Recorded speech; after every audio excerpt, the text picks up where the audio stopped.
राधे दोस्तों, कैसे हैं आप सभी। आशा करती हूँ आप सभी बहुत अच्छे हैं और अपना ख्याल रख रहे हैं। राधा रानी अपनी कृपा आप सब पर बनाए रखे। दोस्तों, आज हम बात करेंगे 23 अक्टूबर भैया दूज की। जो दिवाली का 5 दिवसीय त्यौहार है, उसका आखिरी दिन होता है भैया दूज का, जिस दिन बहनें अपने भाई का टीका करती हैं, उनकी लंबी आयु की प्रार्थना करती हैं।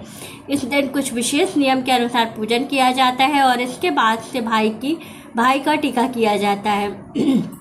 जो ये चीज़ें हैं ये बहुत महत्वपूर्ण होती हैं और ये भाई बहन के प्यार को दर्शाती हैं। साथ ही भाई बहन की रक्षा का त्यौहार है ये भाई दूज का। इस दिन यम के दीपक का एक उपाय बताने वाली हूँ कि दीपक आपको कब निकालना है, कैसे निकालना है, किस मुख से निकालना है और इसका क्या नियम होता है, क्या फल होता है, पूरा वीडियो बताऊंगी। दूसरी चीज़ है कि ये सारी चीज़ें जो बताने वाली हूँ ये गुरु जी पंडित प्रदीप मिश्रा जी ने अपनी वीडियो में बताया है। ये जो उपाय बताने वाली हूँ ये बहुत बहुत कारगर है।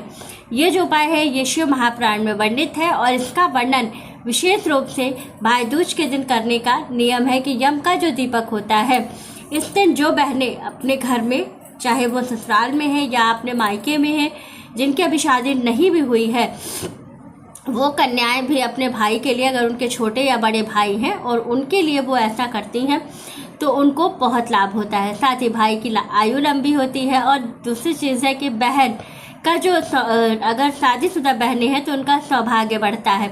दूसरी चीज़ है कि बहनें हमेशा, चाहे शादी हो जाए या ना भी हुई हो, तो वो हमेशा यही चाहती हैं कि उनके भाई हमेशा स्वस्थ रहें और सुरक्षित रहें। तो इसलिए ये यम के दीपक का उपाय लेकर आई हूँ जो कि बहुत बहुत कारगर है। साथ ही ये जो उपाय है ये गुरु जी ने, पंडित प्रदीप मिश्रा जी ने अपनी वीडियो में बताया है। साथ ही जो ये उपाय है ये शिव महापुराण में वर्णित है। इसका वर्णन विशेष रूप से इसीलिए मिलता है कि भाई बहन का इस त्यौहार में हमें कैसे अपने भाई की रक्षा के लिए ये पूजा करनी चाहिए। चलिए पूरी वीडियो बताने वाली हूँ कैसे करना है। देखिए, क्योंकि भाई दूज का त्यौहार है, सबसे पहले जो है गाय के गोबर से भाई बहन बनाए जाते हैं और उसके बाद से सबसे पहले उनकी पूजा की जाती है। भाई बहन की जो यम और भाई बहन बनाए जाते हैं उनसे ये प्रार्थना की जाती है कि हमारे भाई की हमेशा रक्षा करें और उन्हें किसी तरह की कोई परेशानी ना हो। जब हम ये उनसे प्रार्थना करते हुए उनकी आराधना करते हैं, उनसे प्रार्थना करते हैं, फिर उसके बाद से चना रख करके और सुपारी, उसको थोड़ा सा कूटा जाता है लेफ्ट हैंड से और फिर बहनें उसी चने से भाई को जो है उसी चने से और सुपारी से, बहुत से लोगों के यहाँ नारियल का गोला रख करके भाई को टीका किया जाता है। इस दिन भाई को टीका करने का विशेष नियम होता है। सबसे पहले जान लीजिए कि पूजा का मुहूर्त आपको क्या मिल रहा है। तो जो पूजा का मुहूर्त है वो आपको मिल रहा है सुबह का 6:13 से लेकर के 9:27 तक का समय है, जो कि पूजन का शुभ मुहूर्त है। साथ ही इस पूजा के साथ ही जो टीका का समय आपको मिल रहा है वो बड़ा थोड़ा सा दोपहर का हो जा रहा है, क्योंकि सुबह के समय जो है वो पूजा का शुभ मुहूर्त नहीं है। पूजा का जो शुभ मुहूर्त जो आपको टीके का शुभ मुहूर्त मिल रहा है वो दोपहर 1:03 से शुरू होकर के 3:10 तक का समय है। इस बीच में आपको अपने भाई को करनी है टीका। इसके पहले तक आप अपनी पूजा, जो सुबह का शुभ मुहूर्त है, इसमें आप पूजन कर लें। पूजन के बाद आपको थोड़ा सा वेट करना पड़ेगा, जब शुभ मुहूर्त शुरू हो तब आप जो है भाई को टीका करें। भाई को टीका करने के बाद उनको मिठाई खिलाएं, उनसे प्रार्थना करें कि वो आपकी हमेशा रक्षा करेंगे और आप उनकी रक्षा करेंगे। इसमें जो है दोनों भाई बहन एक दूसरे की रक्षा का वचन देते हैं। भाई बहन को देता है और बहन भाई को देती है। साथ ही इस दिन जब शाम का समय होगा, प्रदोष काल के समय में, दीपक वाला उपाय आपको प्रदोष काल में या फिर रात्रि में करना है। अगर आप रात्रि में करें तो बहुत अच्छा है। रात्रि में 7 बजे से लेकर के 9 बजे के बीच में ये वाला उपाय आपको करना है।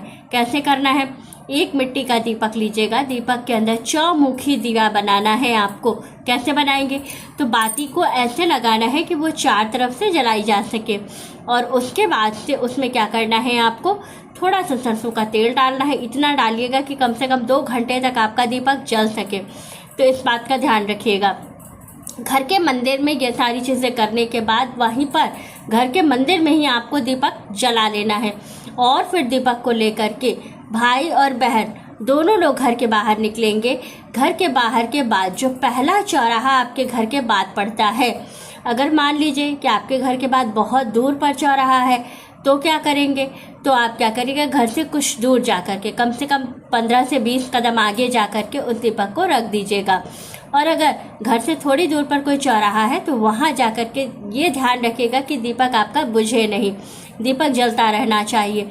और ले जा कर के उसको कहीं आप किनारे पर रख दीजिएगा उस दीपक को, और यमदेव से प्रार्थना कीजिएगा कि चहुँ दिशाओं से आने वाली परेशानियां हमारे भाई से, और भाई कहेंगे हमारी बहन से, दूर रहे। आप ये प्रार्थना करते हुए उस दीपक को घर से बाहर निकाल दीजिएगा। फिर घर आकर के हाथ पैर धुल करके दोनों भाई बहन सुकून से बैठिएगा। ये बहुत अचूक उपाय है क्योंकि ये शिव महापुराण में वर्णित है और ये 100% है। जो लोग इसको करते हैं उनके जीवन में कभी भी भाई बहन में से किसी की अकाल मृत्यु नहीं होती है। दूसरी चीज़ है कि स्वास्थ्य का लाभ होता है, भाई और बहन दोनों को स्वास्थ्य का लाभ होता है। तीसरी चीज़ है कोई ऐसी गंभीर बीमारी, कोई ऐसी समस्या आपके घर में नहीं आती है। बहन अगर शादीशुदा है तो उसका सौभाग्य बढ़ता है, भाई शादीशुदा है तो भाई की जो भाभी है उसका सौभाग्य बढ़ता है। तो ये हर तरह से बहुत कारगर है, इसको ज़रूर करें, करने से 100% इसका लाभ आपको ज़रूर मिलेगा। तो वीडियो अच्छी लगे, जानकारी अच्छी लगे तो वीडियो को लाइक, शेयर और सब्सक्राइब ज़रूर कीजिएगा। राधे राधे दोस्तों।